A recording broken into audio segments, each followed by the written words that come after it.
ठाणे शहरातील वाढत्या पाणी टंचाईवर तोडगा म्हणून सर्व्हिस सेंटर बंद करण्याचे आदेश ठाणे महानगरपालिकेकडून देण्यात आले.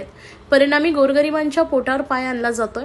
सर्व्हिस सेंटरवर काम करणाऱ्या मुलांची 2 महिने उपासमार होणार आहे.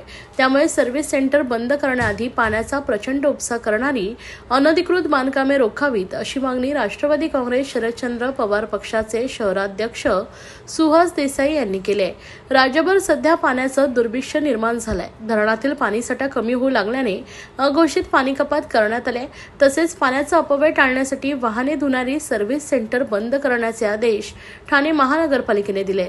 या संदर्भात आमदार डॉक्टर जितेंद्र आव्हाड यांच्या मार्गदर्शनानुसार सुहास देसाई यांनी ठामपा आयुक्तांना निवेदन दिले आहे.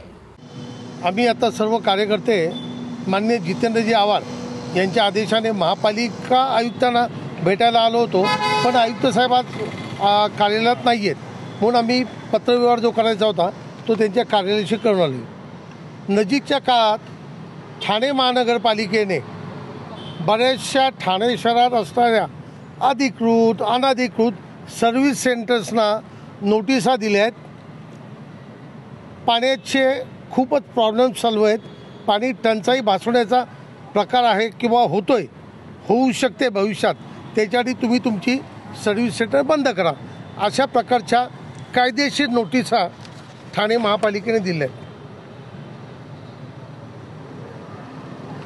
मग हा प्रकार असेल, हा नक्कीच ठाण्यातील जनतेसाठी एक म्हणजे हानिकारकच आहे.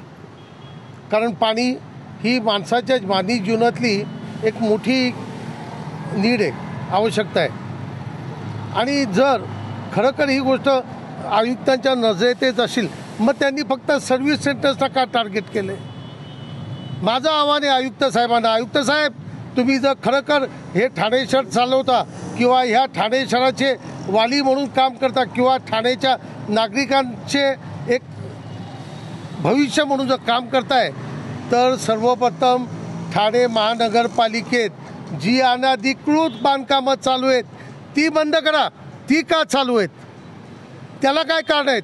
त्याला पाणी चालत नाही. आज बऱ्याचशा घोडबंदरला जा, 70-70, 50-50 माळ्याच्या बिल्डिंगींना तुम्ही परमिशन दिले आहेत, त्यांनाही कन्स्ट्रक्शनला पाणी लागतं. ते बाजूला मॅन्युअल मारतात, बोरिंग मारतात आणि त्या बोरिंगचं पाणी म्हणजे भूज याच्यात ती पातळी खाली जातेच ना. त्या गोष्टीकडे आपण लक्ष का नाही का? ते धनाढ्य लोक आहेत, भरपूर पैसेवाले लोक आहेत आणि ही जनता जी आहे रस्त्यावरची आहे, यांना कोण विचारणार? यांनी 2 महिने खाल्लं नाही खाल्लं, तुम्हाला काय फरक पडणार आहे? पण तुम्ही पैसेवाल्यांचीच बाजू घेणार, ही परिस्थिती आहे ठाणे महानगरपालिकेची. त्यामुळे आमची आयुक्तांना राष्ट्रवादी काँग्रेसतर्फे चेतावणी आहे, जर असा भेदभाव करून तुम्हाला जरी महापालिका चालवायची असेल तर महापालिकेत घुसून आम्ही तुमच्या खुर्चीवर बसून आंदोलन करू, हे चालून देणार नाही. ही महापालिका ठाणेकर लोकांची आहे, ही तुमची नाही आहे. तुमची दादागिरी चालणार नाही. सकाळी उठणार याचा धंदा बंद करू, संध्याकाळी उठणार याचा धंदा बंद करू, हे चालणार नाही. कृपया महापालिका आयुक्तांनी हे जे काय चाललेलं आहे, तुमच्या कदाचित तुम्हाला माहिती नसेल, तुमच्या खालचे अधिकारी करत असतील आणि तुमच्या आदेशाचं पालन करत नसतील, तर कृपया हे थांबवा. आणि सगळ्यात आधी ठाणे महानगरपालिकेच्या हद्दीमध्ये इव्हन दिव्यात जाणार काय प्रकार चालू आहे बघा. किती अनधिकृत बांधकाम चालू आहे. एक गल्ली सोडून 10 बिल्डिंगी चालू आहेत. शिळपाट्यावर जा, काय प्रकार चालू आहे. आपण झोपा करताय. कुठे आहे महापालिका? तिथे तुम्हाला पाणी टंचाई जाणवत नाही.